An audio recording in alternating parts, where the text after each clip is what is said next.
Kum, and then me was page 103. Page 103 of Professor Mike Aaron Oquaye's report. Page 103. Said there and Nanabuji Abetanasin intino. Me fa this one pe Nanyame Adoma Ochana me the other one not waso. Or say page 103 heading here loss of trust in the presidential candidate. Loss of trust in the presidential candidate. Or say another significant factor identified was the loss of trust in the 2024 presidential candidate, Dr. Mahamudu Bawumia. Approximately 47% of the respondents stated that their decision either to vote against the party or abstain entirely from the 2024 election stemmed from doubt about Dr. Mahmoud Bawumia's credibility and the sincerity of his campaign promises. Smart Gan update. Can't watch them. Yes, adia ba ko a wo mo esanso ehunu ye. Wo bra wo mo ene ekọ echireko bi so manfo say adentin na MPP party no edi ntwete sa. Yeah.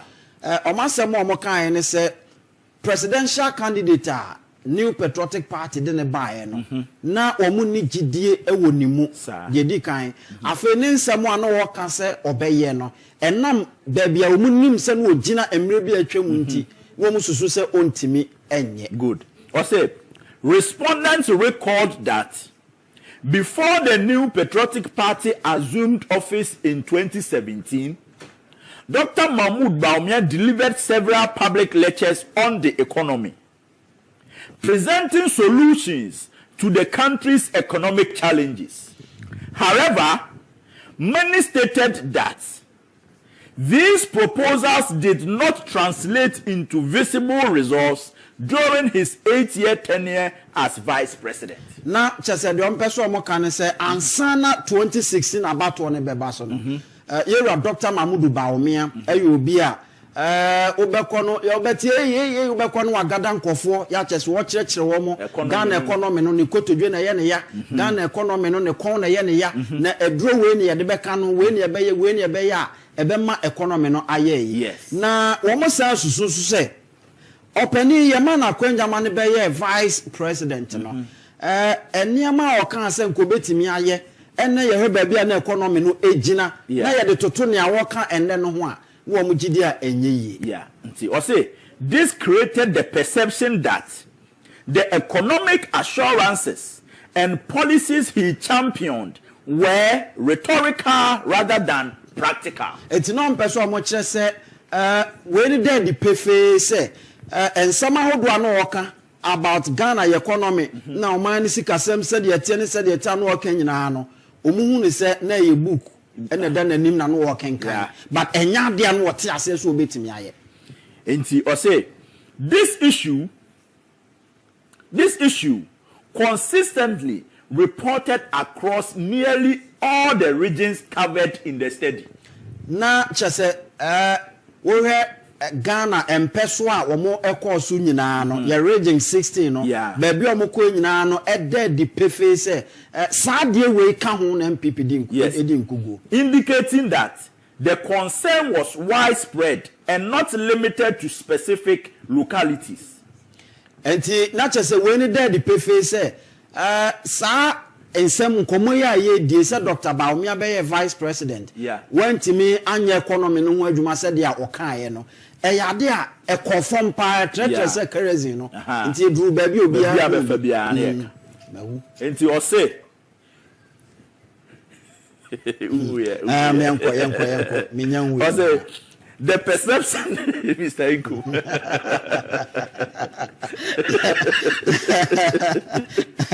enye easy yenko the perception that Dr. Bawumia, who also served as the chairman of the economic management team, was unable to effectively address the nation's economic difficulties, significantly weakened his appeal and credibility among party supporters and the general electorate.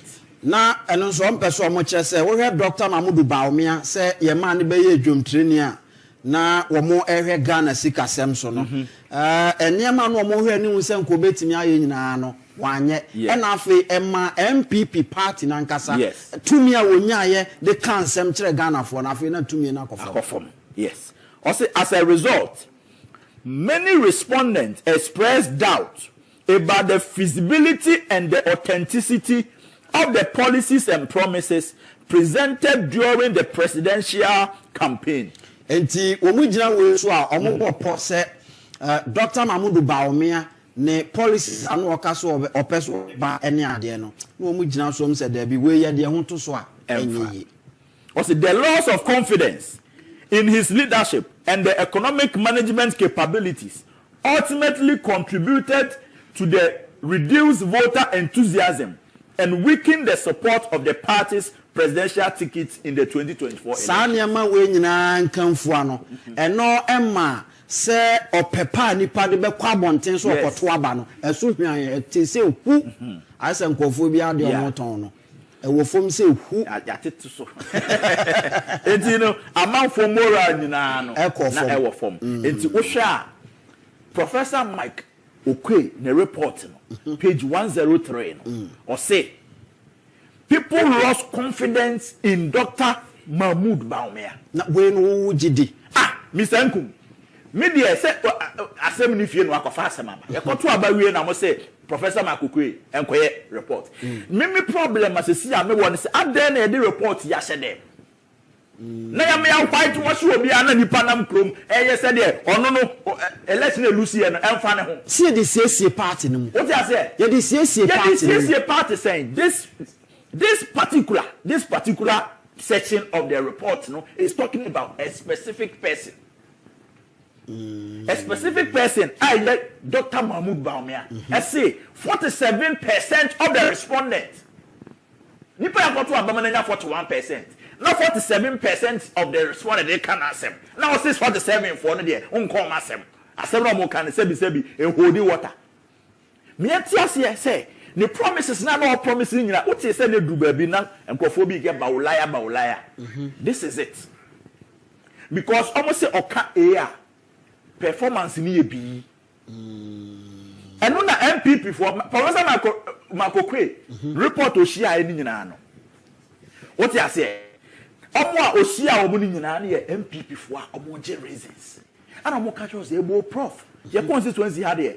Enkofo o ho nyina ne say wo ba prof ayi un message ni kwa omo say o munja amasem enye Dr. Mamudu Bawumia na no ordinary college of physicians and surgeons say if the fundamentals are weak they send you to expose you nene send rate na kodu 15 no ebano air conditioner ebopa ediba ko pene diwa kotene high sense air conditioner high sense smart gan update or incompetent brofo kese pa ni incompetent Don Mahama sa brofo no nya Dr. Bawumia na yira na nka smart gan update Mr. Nku adie pa John Dramani Mahama brofo na o hia na ne buafu a chese ne kokko ya pa incompetent chese obo ye ya ma ne bedane ne first name and before say be friend no yes incompetence John Dramani Mahama na chese ya ne din ba ko aka and the people were saying say e drew 2024 now also come and account for your still worship no after there yes, we say fundamentals. If the fundamentals are weak, the exchange rate to expose you. And now, if the exchange rate is exposing you, are telling us no. At this point, the fundamentals cannot be weak. No, but until can we hear any more say Kobeti me Ghana Ghana for any more catch room. That is the economy. That is the sincerity that people were talking about. But nobody does that. No, you have to.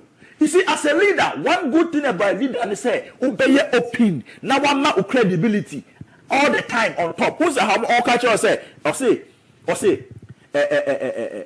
Mamudu Bawumia, who also served as the chairman of the economic management team, was unable to effectively address the nation's economic difficulties, significantly weakened his appeal and credibility among party supporters and the general electorate. Sandia na want to me anye nintino. Am pay one kind of crunch Ghana for nintino.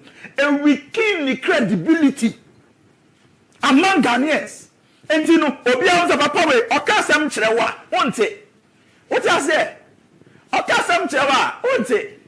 And there are certain things, Mr. Nkum, as a politician, you see, one hallmark of honorable Kenya Japan and a new credit. That is why a MPP, and now Obeka, a NDC, and now Obeka, a Bontia Obeka, a Banifia Obeka. Honorable Ken has been on our network. At na studio ha, na production Bianco ye. He openly said it on live TV. Yes. Said that kind of production on pet. And he said, TV no more. That is the hallmark of a leader. It doesn't matter who else is involved. What I say? As a leader, baby, I no cracker edano. Now they are two. And when a man of what you would say, papa. A woman send your man koye. A woman send your margin sem. But Dr. Mahmoud Bawumia said, "Mommy, I know will try up. First, now me bano. Na me nim said, maybe a living results necessary. But you don't 2 foot room for any. What I say? After na ya go to abana nko yie na no ko gina ne fie no ka se me mafimwe me kwa me na me kon na fe MPs na ka na e bo what I say this is not a leader wutimi edo class shenimu and I thank God say sadie way Professor Michael Oquaye's report no aka black and white we want to see Kobia and Co they should come and see how we implement this part. Are you expecting the party leadership to talk about this? Why can't they talk about it? Why should they talk about but it? But is it not part of the report? If report in say young conquer electoral reforms, young choir amendment, young for me make electoral college no must swear in Yakobulegon, Aquaye Sadiana, other Mujani a few days where you home. What is a whole political party? The report na about Monteno. You are expecting the party leadership say, Omra Monteno. Because young publish your daily graphic. Young Fanco party structures in an asso. See a number no small fidia, number no. Now young Kochama party, young Koche, by a catch them say, you should say nearby, Professor Makuku Bawumia, and some more catch them. And about the phone, I then you perceive the share party, Monsieur party. Young Concosia party, Mansanko country. You recording on the Bawumia. Nipana, you see what losing credibility. No, what's the Janus was Uncle B? Said, we walk Krama with you, Bulldog Kikanipa. Nyamia boa me akacha okra akwa obi abontia na pra no wache na busuafo ba ya no san sane kraman si won sinsi group no ko wen krofo ngwon what you say no ko offer rabies or spreading rabies wo krom nya yes anya ya ho nkoye campaign choboy kukurudu esi we are the new ni ya tonwom sa musu ni bi say nipa na de ne but this is not the first time MPP party no a report about a party in Twediemu 2020 after elections no do you win but nyama bi anko yenti ye bi ye the CSA party that is the reason why MPP someone change musubanya you continue to suffer and rot in opposition. Oh how I am telling this in the face because sadie ya mode ye na ya asafoma for report no some na ya asafo report no na ye good report say nke ba bontin man krofo party for no etimi correct your mistakes 2020 what could we need election in 2016 who called the next election in 4 years we vote to swat bam 50,000 500,000 and Oquaye or the same research and the chair will say it's a say reshuffle it's a say any say party for any new form more BBC akoso economy no and go for complaining. Until at that point, you know, Sanka implement here quietly.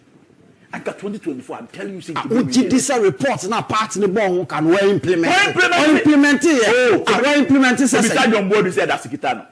Commissar John Bodu. And that's Kitano. What do I say? Sa you or the same reporting. Who makes sure now what the chairman said? Sama give me a Shanahan. Makushem. Me say chairman sabo ma ko say na ha report ni dey back and fantini say what I said ne what to aze what dey say ho we say chairman sabo nso a wo ba je ne ba what the report is him ya na implement it and so cause you ni say wo be do document what dey say wo pa wo show na bo say chairman say oh honorable bagi dey na wo we ha na ma go report what dey Bawumia na hwem ana mo hwem there be back ko pe o general secretary me say bisa general bi kita no. Okay. Now, me what document be at the menim ha ya no ya behwe na yatimi ewremu kakra. Say document no or say notice to appear before the disciplinary committee. I extend my warmest greetings, regards to you. Pursuant to the directive of the chairman of the disciplinary committee, you are hereby invited to appear before the committee to assist in an inquiry into a matter currently under its consideration. The details of the scheduled hearing are as follows. Date, Friday, November 7th, 2025. Time, 10 a.m. Venue, conference room, MPP headquarters, Asalam Down, Accra. Na kratei ne tintini ne tietie nyina ne se otonsa afre nipa bi se womonko asotwe committee anim wohu na ebia yenkonkotwe omaso anase ye ne omonko yenhwehwemu nti eno na ewa ha na ose enclosed herewith are copies of the petitions and the referral letter from the General Secretary for your reference. You are requested to submit your written response no later than Wednesday, November 5th, 2025, via email to ... or through WhatsApp ... Furthermore, you are entitled to legal representation during the proceedings. Should you so require, kindly acknowledge receipt of this response. Eti eno ene krata ababe pim ewa ha. Na okan krata na eko efomu a ena obehu edin a ewo wom womo a krata ye tro koma awomo na okan krata na ohu ne se openi Edion. Krata we very security krata party. Na okom komwa uhu edin a ewomu a uhu eye chairman entwi Bosiako wono ewa ha Bernard entwi Bosiako wono ni din ewa ha afei yewo Kwesi Kwaten Esquire wono nsoso edin ewa ha Kwame Bafo Abronye nsoso din ewa ha ena afei eye His Excellency Lawyer Kweku Asuma Cheme ensoso edin ewa ha ya chese womo nsema hodo a ye ka se because of one nti ye to nsade afi wo mo no eno ene wa hai na ohwe grounds for this petition na say petitioners nkofo bi na wom susu se sampenifo ahodo akokeka nsem bi a egu party ho fi ene ade nti ye to nsade afi wo mo se wo mo embra de di kan no yesi yewura Asuma Cheme akokeka nsem bi ya efa yewura ye maame Samira Bawumia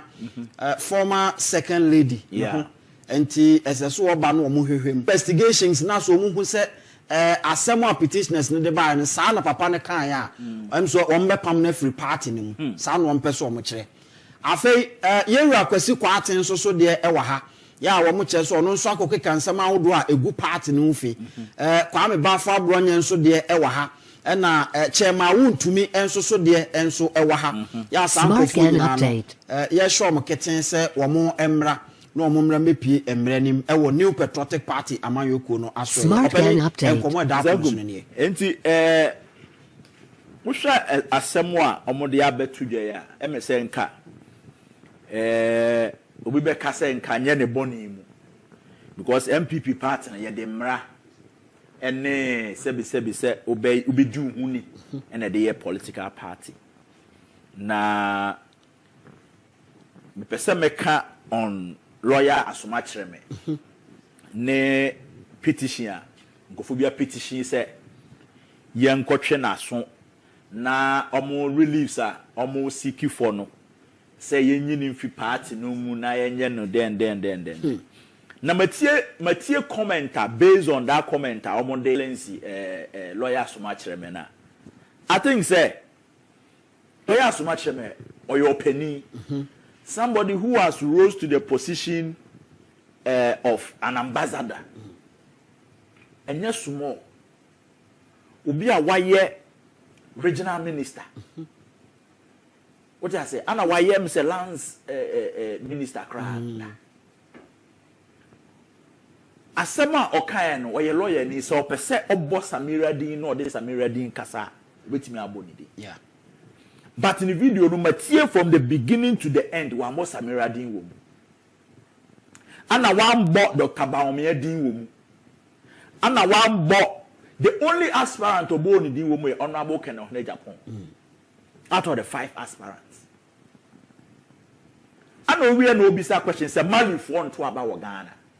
Niger for nto aba wo Ghana.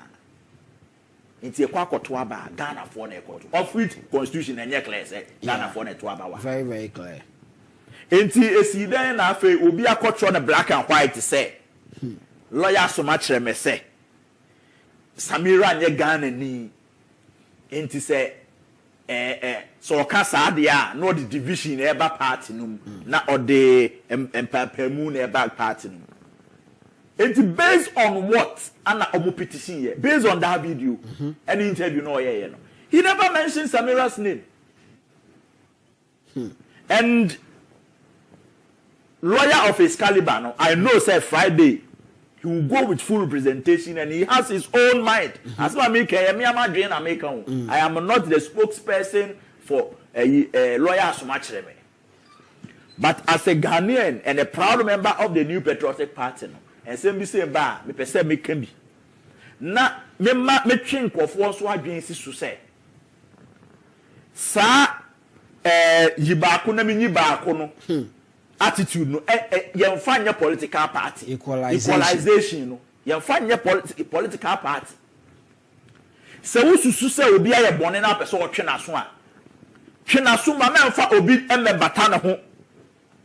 Because how yet ana kobia e ka say wa petition against Abronye. Yeah. So wa can send bia fa ne ho, wa can bia for no aboken ho. And wa san ka say there is a report see enyu no aboken edi. Kobia petition what be? Mente hwe bi. Yet na chema wontumi be kan say MPP for said that mpanifo ni bi plan e say beto aba ne 31st January. Na ya maintain polling station for 2023 now register because of Dr. Mahmoud Bawumia. Enti ene no omo person mo twe o maso ana so person mo from committee nanim whether they are going to do the real job or it's going to be cosmetic no and it is up to the committee but e ba sa de a enam sa bronya ni we free one camp ntini mpiki tunes we fi another camp na enye say ya ye fair me engine this sanity because in fact petition for no boss match and I don't see how those ones anything as the disciplinary committee anymore. I mean how? Somebody here no can say aspirants no more contest no. Ghana for na ekoto aba. Mali for to be. Enti so yere Ghana ni a omwa na adwuma. What is wrong with that? Na identity na say we can say. Na identity say that's a make am because me win am here na be first lady. You think the first lady doesn't matter? First lady matters in this election. In presidential election, first lady matters. Yet krom ha na ye nim obi krom ha no ni yire. No ni yire. No kwa no nam. O ti se be na running mate no otu ni ka kwa ware ye. Ye ti krom ha ye hu. Akwa ni yire wa ye ne politics ya. Eba se be na running mate ya no kwa ware ye. O do say on second lady. Because no person didn't know kwa. E na kare ntia. Enye running mate no onim se de be ma na nko no nko aware nko na aware ya aka. Osuja ni abrantie ono ne nam ayi manhia di ne nkwi. What you say? But what he say, ye be running mate na pa no kwa ware ye. Oba hu hia when it comes to election in politics. Emma wo obema no umuyedu because in here part of the world you know. Sebi so onam ho na se wuni yire aye wadwuma bi kro ho ase okọ interview ne pese de ma wo na se wuni yire kra ye bi ayetimi agifi wonsem okọ interview na ko tra ho na se position ye pese you be top manager pa now study akwa pa 52 years or married so when you're Roman father pa there's something wrong with you. You have to be responsible. Yes. If you are not carry on our family say be a Roman father married because they want to dedicate their whole life, their body and soul for God. But obia oni yire na nyɛ sɛ bia ni yire na bia wa film anase bibi na sɛ onware there's something wrong. Your society ne who say no oh be man no do baby na onware ya crowds and the pressure at all. It is about as presidential candidate is very important. As a running mate is very important, even as a member of parliament. But a honaya nan kofo overlooki. But when it comes to president, vice president, even speaker of parliament, chief justice, na unire. People don't even see you as responsible. And to say obiya yere very important. But say opposition. Imagine say what's of war or not to answer them no sorry I no preach you. That's all for ni yere. One show you say small girl be kura ko sense so much of was or necessary. What I say? It is your software kura na say unira. Okura no ministry na nimu. Yeah.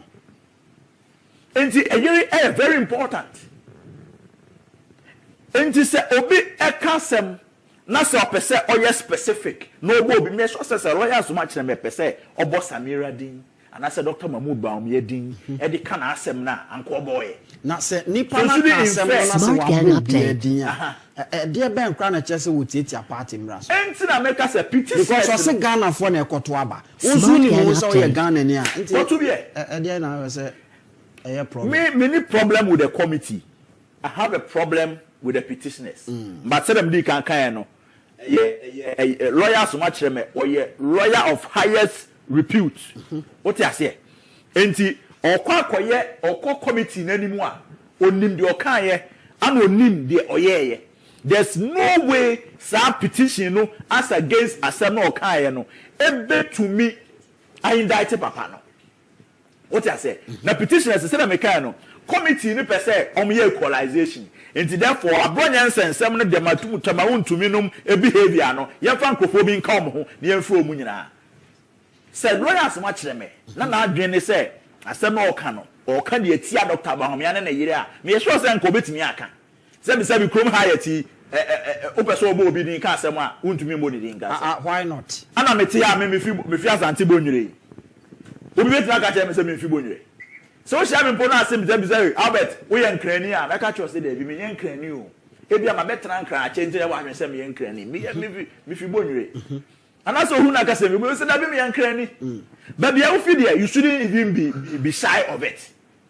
What you say unya Ghana ni a you shouldn't be shy and say still jam ye Ghana ni ana ye Ghana ni so ye Ghana ni enti asam no nipa na okoya petition no ana wakwa akofa nsem de ahyehye lawyer so much me wan bo Dr. Mahmoud Bawumia din wo wan bo kwabena je AGYAPONG din wo wan bo lawyer Dr. Educhum din wo ana wan bo Dr. Abner Champon din wo enti eba ne say na okoka say na asem say ona bo AGYAPONG yire ana oye Ghana ni nti no enkofo nto abama no obi akofa Samira ene Dr. Bawumia din abehye unim Dr. Abner Champon nim na yere ese sankofo na adwen ben wo mu Dr. Abner Champon nim na yere minim na yere Dr. Educhum nim na yere mpacho de kwabena je AGYAPONG nim na yere mpacho de bi or the saying enti omomme ensa na o maka no ese see ko petition ka say na lawyer so much me refer to o mana yeah ti obi anim na yere me class me nim ba bi ofi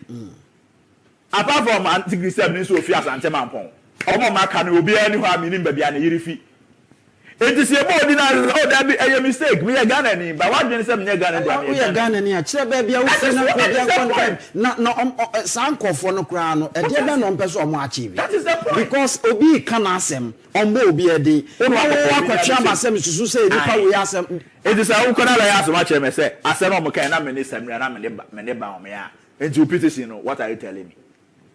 Oh, and never go across a committee before some twins afraid nipa I waste you be our time. It's the Indomitable Hero Pack promo. The goal is to win a trip to Disneyland Paris. We all have 8 comic books. Say Adia, so that we come ultimately establish prima facie case. You don't waste everybody's time. What should I say? Oh, Adia we cry doesn't it? So petition you on inviting for the and on the bro. Se petition be bo manu so be inviting crofo and dem say nkum won bebre anya adwuma ketewo and ma say e pick and choose because me no te ha ana guy ofisu nyane ajare dey the petition ko ya on the afro bi o debi nti ye hwebo animu general secretary acknowledgement na wa ye no e say we receive but he didn't do anything about it.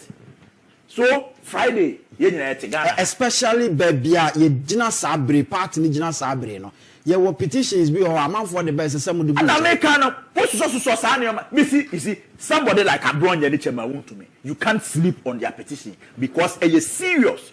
What you say? What you say?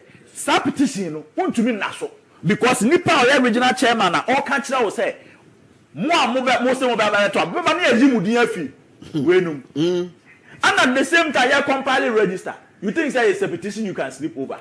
What you say? And before a petition say 2023 you got to abano honorable AGYAPONG almost span boat and it can be there. And you know almost friend anom in charge of some petition here some from an from. A way necessary or more necessary here because